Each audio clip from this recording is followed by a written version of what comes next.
Hello friends, আপনারা সবাই কেমন আছেন? আশা করছি আপনারা প্রত্যেকে ভালো আছেন। তো চলুন আজকে গরমে, এই প্রচণ্ড গরমে এই সবজিটা কেমনভাবে রান্না করছি সেটা অবশ্য দেখতে হবে। আর এই সবজিটা যদি এভাবে রান্না করা হয় তাহলে কিন্তু খুব সুন্দর লাগবে। তো গরমে তো মাছ মাংসর থেকে সবজিটাই মনে হয় যেন একটু বেশি খাই। আর মাছ মাংস খেলে কি শরীরটাও খারাপ করে এত গরমে। তো আমি দেখলাম যে একটু অন্যরকমভাবে এই সবজিটাকে রান্না করি, তাহলে কিন্তু একটা তরকারিতেই অবশ্য ভালোভাবে ভাত খাওয়া যাবে।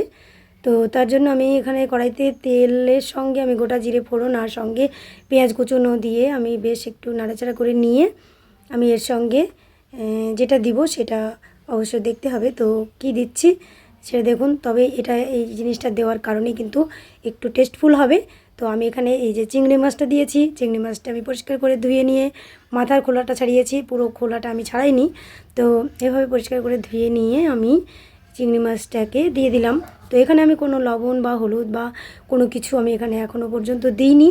শুধুমাত্র তেলের মধ্যে আমি গোটা জিরে ফোড়ন আর পেঁয়াজ দিয়ে মাছগুলোকে আমি একটু ভেজে নিচ্ছি। তবে খুব বেশি ভাজবো না, চিংড়ি মাছটা খুব বেশি ভাজলে কি একটু শক্ত শক্ত মনে হয়। তো আমি এখানে এই মাছগুলোকে ভেজে নিলাম। তো নেওয়ার পরে আমি কিন্তু তুলে রাখবো না, এর মধ্যেই ওই যে বাকি যে সবজিগুলো ডাঁটা আর বেগুন, সেই সবজিগুলো আমি ধুয়ে রেখেছিলাম, ওগুলো আমি এর মধ্যে দিয়ে দিলাম। তো দিয়ে এইগুলোকে একটু ভালোভাবে নাড়াচাড়া করে নিলে কি ডাঁটার যে কাঁচা গন্ধটা থাকে সেটাও কিন্তু একটু নষ্ট হয়ে যায়। তো আমি এটা একটু নাড়াচাড়া করে নিয়ে তারপরে কিন্তু এখানে যে বাকি মশলাগুলো আছে, যেগুলো না দিলে মানে রান্নাই হবে না, সেই মশলাগুলো এখানে অবশ্যই দিতে হবে। তো সেগুলো হচ্ছে এখানে স্বাদমতো হলুদ। তো হলুদের পরিমাণটা নিজের মতো করে দিতে হবে। এক একটা হলুদে হয়তো ভালো রঙ আছে বা রঙ নেই। তো এখানে আমি সেরকম হলুদ দিলাম, সঙ্গে জিরে গুঁড়ো আর তারপরে স্বাদমতো লবণ, এখানে লঙ্কা গুঁড়ো। তো লঙ্কা গুঁড়োটাও অবশ্য স্বাদমতো দিতে হবে, খুব বেশি ঝাল হলেও ভালো লাগবে না। আবার যে যেমন ঝালটা খান সে তেমন দিতে পারেন। তো এখানে আমি দিয়ে তারপরে ধনে গুঁড়োটা দিলাম। তো তারপরে সঙ্গে এখানে কিন্তু আদা গুঁড়ো সেটাও আমি দিয়ে দেবো। এখানে কোনো মানে আদা গুঁড়োটা হচ্ছে পেস্ট করা না, এটা মানে ভেজা নয়, ড্রাই। তো এটাও আমি এর মধ্যে দিয়েছি। তো দিয়ে আমি এটাকে একটু নাড়াচাড়া করে নিয়ে এবার আমি এর মধ্যে পরিমাণ মতো এবার জল দিয়ে দেব। তো জলের পরিমাণটা অবশ্য ঠিকঠাক দিতে হবে। তবে এটা আমি খুব বেশি ঝোল করব না আর খুব কমও করব না, একেবারে লাগা লাগা হবে না। তো এখানে বেগুন বা ডাঁটাগুলো একটু সিদ্ধ হতে হবে, সেই জন্য সেই মতো এখানে জল ব্যবহার করতে হবে।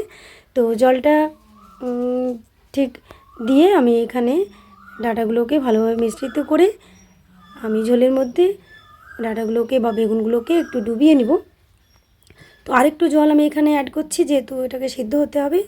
তো তাই এটাকে ভালোভাবে এবার ডুবিয়ে নিয়ে আমি এখানে এটাকে ঢাকা দিয়ে রাখবো। তো ঢাকা দিয়ে রাখার পরেই কিন্তু দেখতে হবে মাঝে একটু ঠিকঠাক আছে কি না। তো এভাবে রান্না যদি করা হয় তাহলে কিন্তু খুব সুন্দর লাগবে আর ভীষণই ভালো লাগবে। চিংড়ি মাছটা যে কোনো কিছুতে দিলেই কিন্তু অলরেডি স্বাদ হয়। তো আমি এখানে আজকে এই ডাঁটা দিয়ে আর বেগুন দিয়ে এভাবে চিংড়ি মাছের সঙ্গে রান্না করলাম। তো এই তরকারিটাও ভীষণ সুস্বাদু। যদি পারেন আপনারা এভাবে ট্রাই করে দেখতে পারেন। আর অবশ্যই আমার এই রেসিপিগুলো যদি ভালো লেগে থাকে তাহলে অবশ্যই কমেন্টে জানাবেন। দেখুন আমার কি সুন্দর গ্রেভিটা হয়ে গেছে। তো এবার আমার কমপ্লিট, এবার বন্ধ করে দিতে পারি। তো এভাবে গরম গরম ভাতের সঙ্গে গরম তরকারি পরিবেশন করতে হবে, তাহলে খুব সুন্দর লাগবে। আর আমার এই রেসিপিগুলো ভালো যদি লেগে থাকে আর আমার রেসিপিগুলো যে দেখছেন তার জন্য আপনাদের অশেষ ধন্যবাদ রইল। ভালো থাকবেন সবাই।